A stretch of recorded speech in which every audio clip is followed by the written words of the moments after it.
Good afternoon students. आज हम पढ़ेंगे सिमेट्री क्लास 7 के बारे में। मैथ का एक यूनिट है सिमेट्री। सिमेट्री क्या होता है? इफ़ टू और more parts of a figure are identical after folding और flipping then it is said to be symmetry.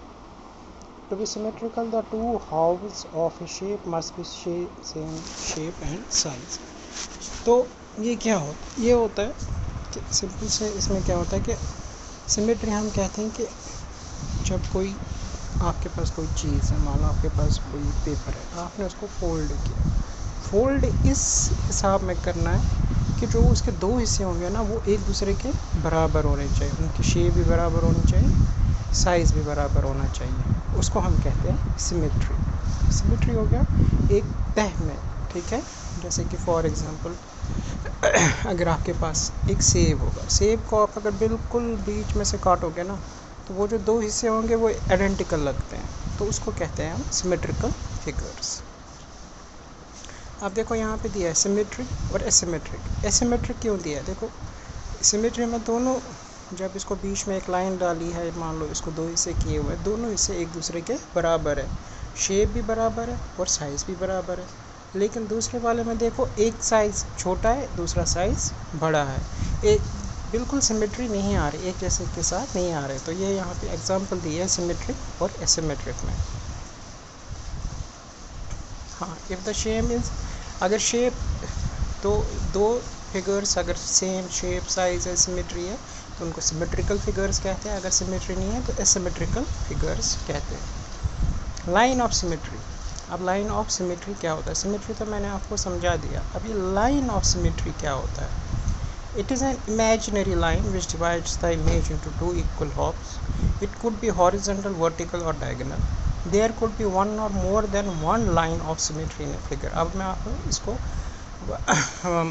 Word by word समझाने की कोशिश करता हूँ। It is an imaginary line. अब imaginary line क्या होती है? Imaginary line is a line which we imagine, which does not exist in reality. Imagine, हमने ख्यालों में। अब यहाँ पे हमने एक लाइन इमेज करनी है। अब वो लाइन जो किसी भी फिगर को दो इक्वल हिस्सों में बांटे, उसको हम कहते हैं लाइन ऑफ सिमेट्री। जो सिमेट्रिकल, किसी भी फिगर को सिमेट्रिकल में बांटे, उसको कहते हैं हम लाइन ऑफ सिमेट्री। ये लाइन ऑफ ऐसा नहीं है कि अब आपके पास अगर कोई फिगर आएगी तो आप क्या कर सकते हो, आप उसमें ड्रॉ कर सकते हो एक लाइन ऑफ सिमेट्री। अब लाइन ऑफ सिमेट्री आपको देखना है कि अब आप बोलोगे सर लाइन ऑफ सिमेट्री हम कहाँ से डालेंगे? देखो एक तो आइडेंटिकल होता है।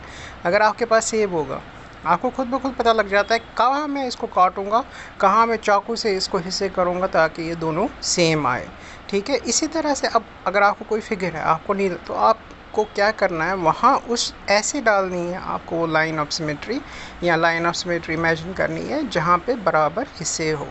और लाइन ऑफ सिमेट्री हम कैसे डाल सकते हैं? वर्टिकल भी, हॉरिजॉन्टल भी और डायगोनल भी। अब कहता है कि ये ज़रूरी नहीं है कि एक फिगर में सिर्फ एक ही लाइन ऑफ सिमेट्री हो, मतलब कि ऐसा नहीं है कि सिर्फ एक ही लाइन ऑफ सिमेट्री है। लाइन ऑफ सिमेट्री मतलब कि हम एक ही साइड से हम उसको, आप वर्टिकल भी डाल सकते हो, किसी में एक लाइन ऑफ सिमेट्री हो सकती है, किसी में दो लाइन ऑफ सिमेट्री हो सकती है, किसी में तीन लाइन ऑफ सिमेट्री हो सकती है। तो तीन लाइन ऑफ सिमेट्री का मतलब क्या है? तीन तरीके से हम उस फिगर को सिमेट्रिकल बना सकते हैं। उसको ऐसे काट सकते हैं कि ताकि दोनों शेप क्या लगे, सिमेट्रिकल लगे। तो आने जो नेक्स्ट क्लास है मैं आपको उसमें बताऊंगा कि क्या, जैसे ये है line of symmetry for regular polygon. Polygon में लाइन ऑफ सिमेट्री क्या होता है।